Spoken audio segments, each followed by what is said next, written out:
Hello friends, मैं सोमराम कोहली। आज हम बात करेंगे साइंस का बहुत इम्पोर्टेंट टॉपिक है जिसे कहा जाता है प्रकाश यानी कि लाइट्स। देखिए फ्रेंड्स, ये टॉपिक है एग्जाम की दृष्टि से बहुत इम्पोर्टेंट है क्योंकि डेफिनेटली इसमें से क्वेश्चन आते हैं। सभी को हम सरल भाषा के जरिए देखेंगे, अच्छे से देखेंगे और समझेंगे। तो बस आप वीडियो के एंड तक बने रहिए।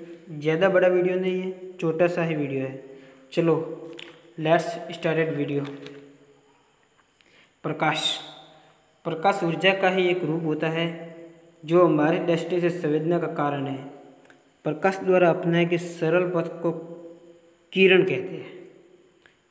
प्रकाश द्वारा अपनाए गए सरल पथ को किरण कहते हैं। देखिए, जो प्रकाश होता है ये ऊर्जा होता है। मतलब जैसे कि सौर ऊर्जा होती है, प्रकाश से मिलती है। आप देखते हो कि सौर ऊर्जा से आजकल हर चीज़ सौर ऊर्जा से करने लग गई है। ठीक है।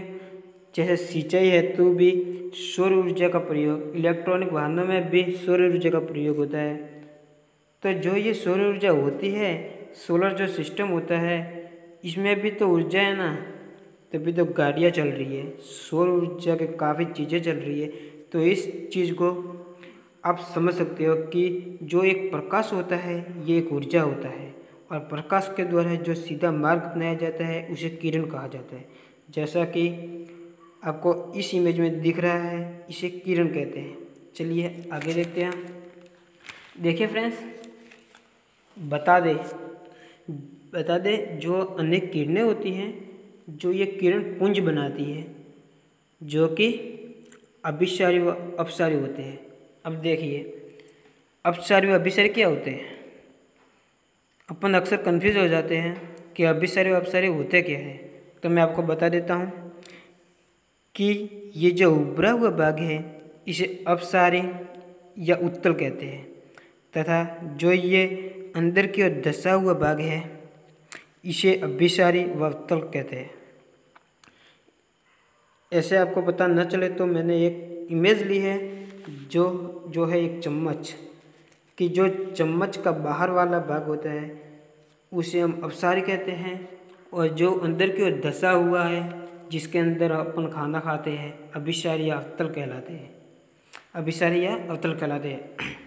नेक्स्ट देखते हैं रिफ्लेक्शन यानी परावर्तन। अब जो बात करेंगे वो करेंगे प्रकाश का जो परावर्तन होता है, रिफ्लेक्शन, ये किसे कहते हैं।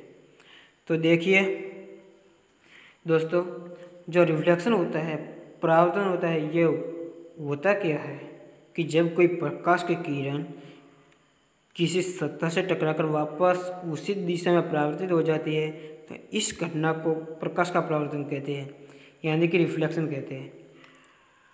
तो जैसा कि आप देख रहे हैं इमेज में कि किरणें आई और इस सतह से टकराकर वापस उसी माध्यम में उसके विपरीत दिशा में परावर्तित हो गई।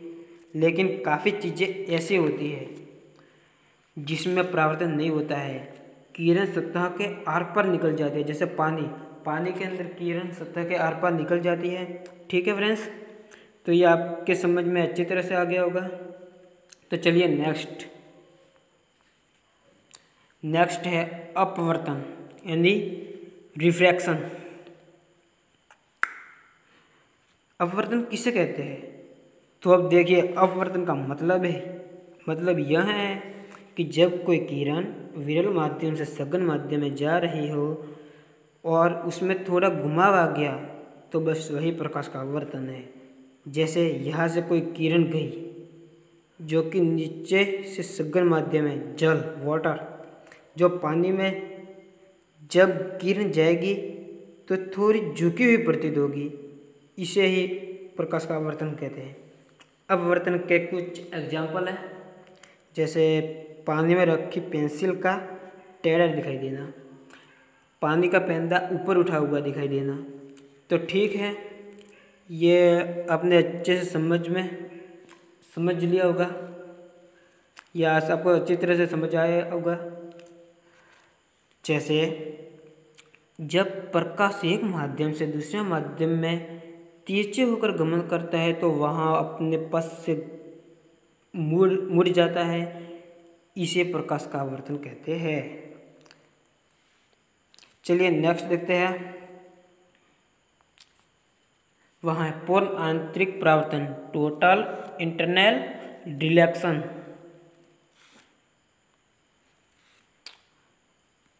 रिफ्लेक्शन देखिए, जो पूर्ण आंतरिक परावर्तन होता है इसे ही, जैसे आप कहें कि कोई प्रकाश है और कोई पथ है, पथ बोले तो रास्ता, उस पथ पर चलकर किरण किसी सतह से टकराकर पूरी की पूरी किरण उसी दिशा में चली जाए या उसी दिशा में मुड़ जाए, उसे टोटल इंटरनल डिफ्लेक्शन या पूर्ण आंतरिक परावर्तन कहते हैं।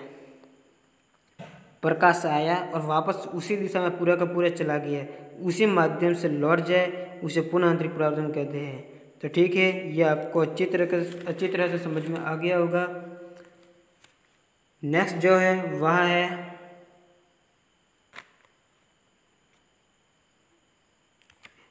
है वह है पूर्ण आंतरिक परावर्तन का उपयोग। पूर्ण आंतरिक परावर्तन का उपयोग की प्रयोग ऑप्टिकल फाइबर में किया जाता है। ऑप्टिकल फाइबर कुछ इस तरीके का होता है जो कि सूचना को एक जगह से दूसरे जगह पर आदान प्रदान करने के लिए उपयोग होता है। ठीक है, तो ये मोस्ट इम्पोर्टेंट क्वेश्चन बनता है कि यहाँ से कि ऑप्टिकल फाइबर में पूर्ण आंतरिक परावर्तन प्रयोग किया जाता है। चलिए नेक्स्ट देखते हैं। अब लेंस दो प्रकार के होते हैं। नेक्स्ट देखते हैं लेंस दो प्रकार के होते हैं, एक तो उत्तल लेंस और एक होता है अवतल लेंस।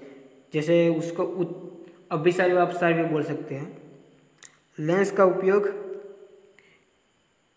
कैमरों, प्रोजेक्टरों, दूरबीनों, सूक्ष्मदर्शियों आदि प्रकाशीय यंत्रों में लेंसों का उपयोग प्रतिबिंब प्राप्त करने के लिए किया जाता है। प्रतिबिंब को प्राप्त करने के लिए किया जाता है। दृष्टि दोषों के निवारण हेतु भी लेंस लगे चश्मों का प्रयोग किया जाता है। तो फ्रेंड्स, आपको ये वीडियो अच्छा लगा हो लाइक एंड सब्सक्राइब कीजिए। से धन्यवाद।